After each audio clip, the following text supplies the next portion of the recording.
गुरु की भक्ति में डूबा हुआ हर भक्त यही सोचता है कि अपनी तरफ से गुरु की सेवा कैसे करे।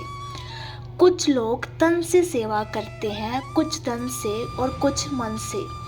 लेकिन क्या केवल बाहरी सेवा ही महत्वपूर्ण होती है या फिर सच्ची श्रद्धा और प्रेम भी उतनी ही बड़ी सेवा मानी जाती है?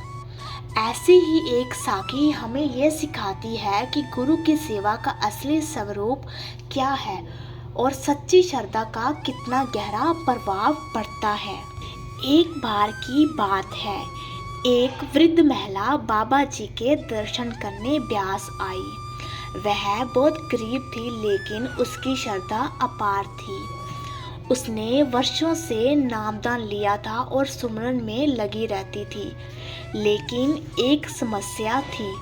वह अपनी खराब सेहत और कमजोर शरीर के कारण सेवा नहीं कर पाती थी। सत्संग के बाद जब बाबा जी संगत से मिल रहे थे, तब वह भी उनके पास पहुंची। हाथ जोड़कर उसने कहा, बाबा जी, मैं आपसे एक सवाल पूछना चाहती हूँ।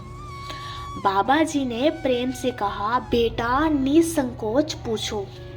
वह बोली, बाबा जी, मैं आपकी बहुत श्रद्धालु हूँ, लेकिन मैं सेवा करने में असमर्थ हूँ। ना शरीर साथ देता है, ना मेरी स्थिति ऐसी है कि मैं धन से सेवा कर सकूँ। क्या इसका मतलब यही है कि मैं आध्यात्मिक रूप से पीछे रह जाऊंगी?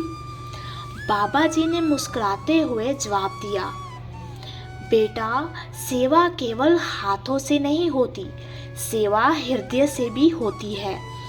अगर तुम सच्चे प्रेम से सुमरन करती हो, गुरु का नाम लेती हो और अपने मन में प्रेम व श्रद्धा रखती हो, तो ये भी सबसे ऊंची सेवा है। सेवा का अर्थ सिर्फ शरीर से काम करना नहीं, बल्कि अपने विचारों, शब्दों और कर्मों से गुरु के प्रति प्रेम प्रकट करना भी सेवा ही है। महिला की आंखों में आंसू आ गए। वह समझ चुकी थी कि गुरु की सच्ची भक्ति और सेवा मन से होती है, ना कि सिर्फ बाहरी कर्मों से।